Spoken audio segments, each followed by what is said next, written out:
And I do care about all of our people. All of our people. So I won't throw this boy's life away on some useless endeavor.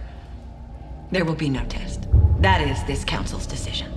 Why do you get to decide that? Because I'm the f***ing supreme. No, you're just a scared bigot. Scared of what? Of the Alpha. Hey friends, Ryan here, and Greg is out this week. He's in New York at Comic-Con, but he told me to tell you this.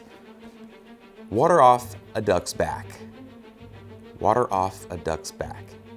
That's all he wrote down. Well, anyways, he'll be back next week, but right now I'm gonna break down episode 4 of American Horror Story Apocalypse. Could it be Satan?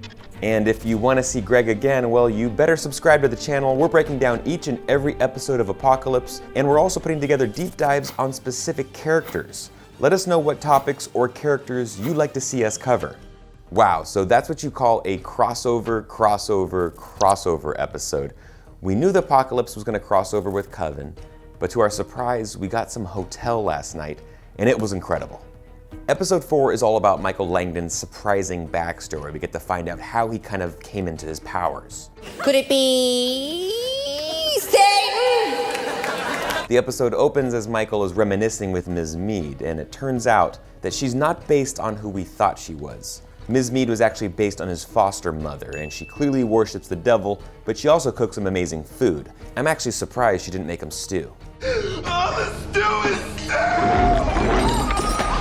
So yeah, we were wrong. We believed that Ms. Mead was based off Michael's grandmother, Constance Langdon, and I also saw some stuff online. Barbara sent us this good tweet that Ms. Mead was based on Michael's nanny, you know, the one that he killed in the Murder House finale. I think there's a lot more to that than we thought. Maybe she killed herself for his benefit, like the nanny in The Omen who hangs herself.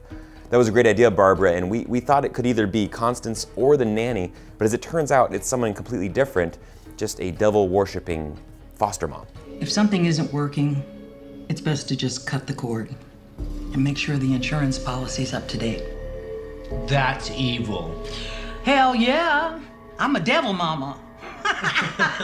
My biggest question here is what happened to Constance? Remember, at the end of Murder House, she's the one that's in charge of taking care of toddler Michael. I really want to know what motivated Constance to give up Michael, and I think that episode 6 we're going to get some answers. Is it just me, or does Michael Langdon look exactly like his dad Tate? I mean, the haircut is spot on.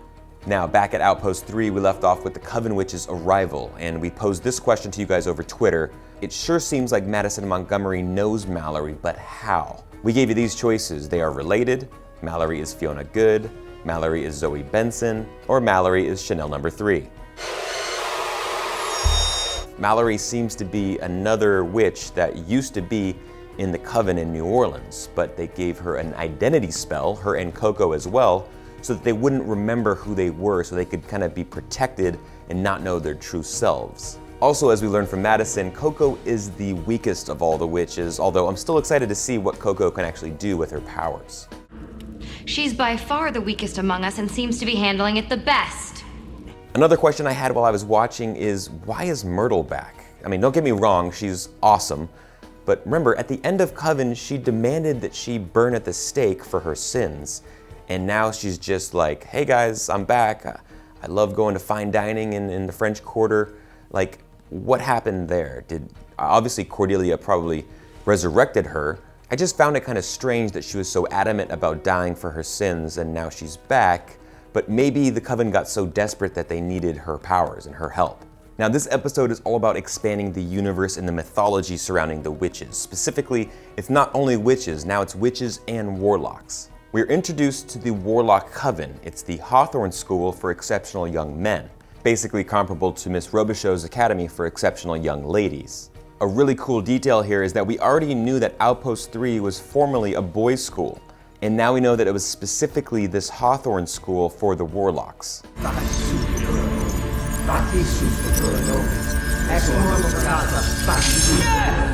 Very impressive, guys. You made a ball. Now, it's important to note that this is not the first time that we've been introduced to warlocks on this show. Back in Coven, Quentin was actually a warlock. He was on the Witches' Council before he got his eyeball removed and then killed. But it's pretty cool to see the whole universe kind of expand and get more context into how this all works. We're quickly introduced to some new characters, but some familiar faces if you've watched other seasons of American Horror Story. We have Behold Chambly, awesome name, Jean Henry Moore, and Grand Chancellor Ariel. Now these guys are pretty much the council for the Warlocks, and they have a problem, basically that the witches are too powerful. For years now, the Warlocks have felt like second-class citizens to the witches, and ever since Cordelia opened up her school and became more public with it, the Warlocks have had to kind of go into hiding. So understandably, the Warlock Council is looking for more balance between the power dynamic with the witches. And that brings us to Michael Langdon. The school comes across some footage of Michael as he's interrogated by the police. In what looks like a classic case of demonic possession, Michael blows the guy's head off. Did this remind anyone else of Scanners? Now there's two sides to this. Ariel believes that they should recruit Michael because he's so powerful and try to harness those powers. But John Henry Moore is a little bit more cautious with this. He thinks that Michael is way too powerful and that dark magic should not be touched. But the bottom line is that the council, the Warlocks, they're desperate.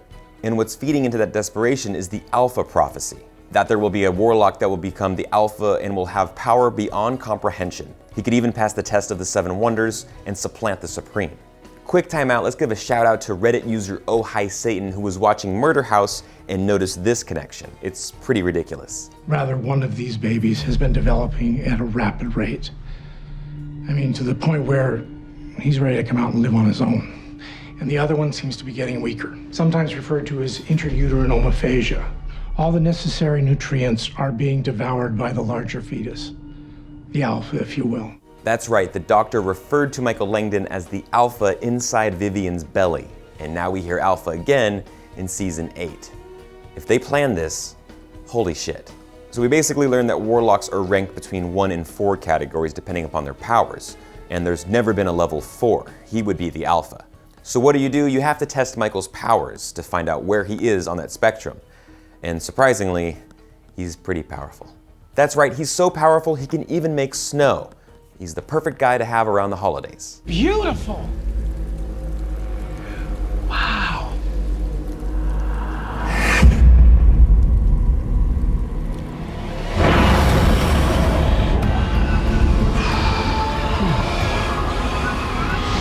I immediately regret this decision. Now, I have to be honest, the Warlock Council seems very wise and capable, but are they just a bunch of idiots? John Henry Moore is literally the only smart Warlock in the room. He's the one that's hesitant to even take in Michael because he knows Michael is bad news.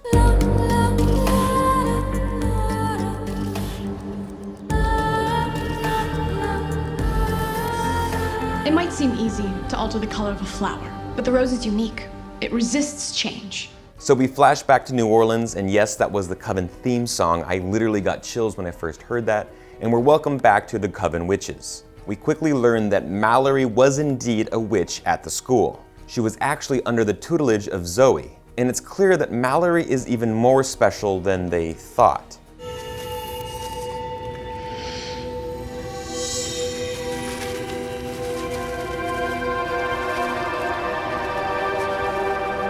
My God.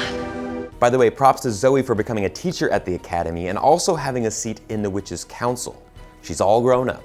So eventually the witches and Warlocks have to meet to discuss Michael, and basically the Warlocks want Cordelia to administer the test of the 7 Wonders to find out how powerful he is. Now Cordelia is adamantly against this idea because she thinks it could kill Michael. Remember back to the ending of Coven where the 7 Wonders test actually killed some of the witches. Cordelia feels personally responsible for these losses, and she also feels responsible for losing Queenie at Hotel Cortez. In season 5, Queenie had made a trip to LA after getting some enchanted tickets to The Price is Right, but it was a short trip and she was murdered by James March in the hotel, her soul seemingly trapped there forever. This was an awesome hotel crossover to get some context of what happened afterwards. Cordelia actually visited the hotel and tried her best to save Queenie. By the way, that's now 3 times that Sarah Paulson has walked down this Hotel Cortez hallway, all different characters. Cordelia quickly learned that no matter what she does, she can't save Queenie. Hotel Cortez is an entryway to all things dark and satanic. She actually uses the term Hellmouth, which is exactly as it sounds, a sort of entrance to hell. Speaking of the Hellmouth, for a minute there I thought we were gonna get a Buffy or Cordelia Chase cameo, which would have just blown my mind. You're standing at the mouth of hell, and it's about to open. Don't turn your back on this. You've got to be ready. Now, Cordelia says she tried her absolute best and that she tried magic and everything, but all we really see her do is just try to walk out the front door of Hotel Cortez. That's it. We don't get to see any magic spells or any powers that, just walking out the front door. Like, come on, let's go out. Really? You thought it'd be that easy? Just walk out the front door? Now, while this is all going on, Michael is in his room and he's making a masterpiece. Who knew this guy was such a great artist? Michael then travels to Hotel Cortez to help save Queenie and prove that he's far more powerful than Cordelia or anyone else. An awesome scene with Michael talking with Evan Peters as James March, who also happens to play his dad, Tate. Also, I found it interesting that March was able to sense the difference between those that visit Hotel Cortez. He immediately knew that something special was going on with Michael and that he could come and go freely in the hotel. Now, this part is the one thing that I predicted correctly last week. Michael has to travel to Madison's personal hell in order to save her. Remember what we saw in Coven, when a witch dies, she goes to hell, living out their own version of eternal suffering on an endless loop. So for Madison, a former Hollywood starlet, her own personal hell is working in retail. Pretty funny. One thing here, Madison mentions that she was up for a substantial role in a Mike Myers film. Any ideas? Hit me up in the comments. I also noticed that Madison was referred to as number 14 in hell. Go refold the towels in aisle 14. No, I just did that before I came down here. Go! Madison is still very much Madison. You're a snack and I haven't had a good in forever. So the episode ends with the witches ending the council, and as they leave, Michael arrives with the two witches that Cordelia could not save. When she sees this, Cordelia immediately falls to the floor at the sight of who's waiting for them outside. Or maybe it's the heat. Either way, Michael is smug as hell because he's way more powerful than any of them. Now, it's really hard to pick a favorite moment out of this because the entire episode was awesome. I mean, multiple crossovers, it was amazing. But if I had to pick, I guess the exchanges between Queenie and Madison were my favorite. And this goes way back between these two. Damn. A hoe even in the afterlife, huh? I told him that you are a stone cold bitch and that you're exactly where you belong. Also, Myrtle throwing shade at the Warlocks is amazing. Besides, did we really want all those men traipsing around our house? In order to address what must surely be a matter of grave and pressing importance. Did you say this was a boy, as in male? In all recorded history, no man has ever approached the level of supreme. Men are simply not equal to women when it comes to magical ability. Not to mention everything else. And obviously, anytime Michael Langdon is on screen, he commands 100% of your attention. Cody Fern was perfectly cast for this. Now, how about some final thoughts and predictions? We obviously know Michael is extremely powerful. And now that we've seen Hotel Cortez, how many other places will he go? How much you want to bet that Michael heads to the murder house and walks out with Tate? He might be able to bring his entire family back. Now, what am I gonna do with you? Also, I'd love to know more about his foster mother and how she eventually died before she was uploaded into Ms. Mead. Boy's gonna make me proud someday. Another question I have, are Cordelia's powers draining due to Michael's presence? We've seen this with other witches and the Ascending Supreme, but I'm not so sure it works with the Antichrist. Now, it's hinted throughout that Mallory's powers are extremely strong, maybe even as strong as Michael's, so I think that she is key in order to defeating him. Is it possible that Mallory is now the Ascending Supreme? The showdown between Michael and Mallory is going to be beautiful. Michael makes snow, Mallory makes butterflies. Now in the preview for episode 5, we get to see a little glimpse of what's ahead. Cordelia sees the future, and guess what? It looks a whole lot like The Walking Dead. My prediction here is that Michael becomes way too powerful for even the Warlocks to control. Those guys are dead for sure, and it's up to Cordelia and her witches in order to stop Michael. Alright guys, that's it for this week. Thank you so much for watching. Hit me up in the comments or on Twitter at RyanEricP, and let me know any questions, theories, predictions you might have for this episode and this season. We'll be back next week with episode 5, and I promise Greg will be back. I'm going to go save him from Hotel Cortez right now. See you guys.